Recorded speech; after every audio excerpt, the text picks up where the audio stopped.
ખેડા જિલ્લામાંથી કુપોષણને દૂર કરવા માટે જિલ્લા વહીવટીતંત્ર દ્વારા અનોખી પહેલ હાથ ધરવામાં આવી છે।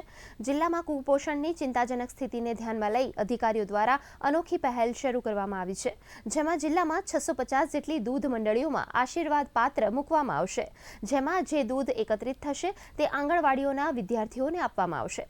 સાથે જ લોકો આ દૂધ મંડળીઓમાં યથાશક્તિ દાન પણ આપી શકશે।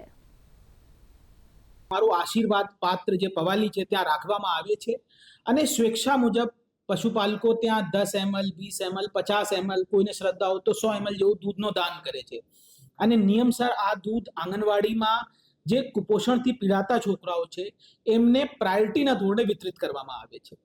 અત્યાર સુધી અમે 6 તાલુકામાં આ પ્રોગ્રામ ઓનબોર્ડ કરી દીધું છે। કાલે અમે ગળતેશ્વર અને ઠાસરામાં શરૂ કરી રહ્યા છીએ અને એક અઠવાડિયાની અંદર 650 મંડળી બધી અમારી 2000 આંગણવાડીમાં એની લાઈન લિસ્ટિંગ થઈ જવાની છે।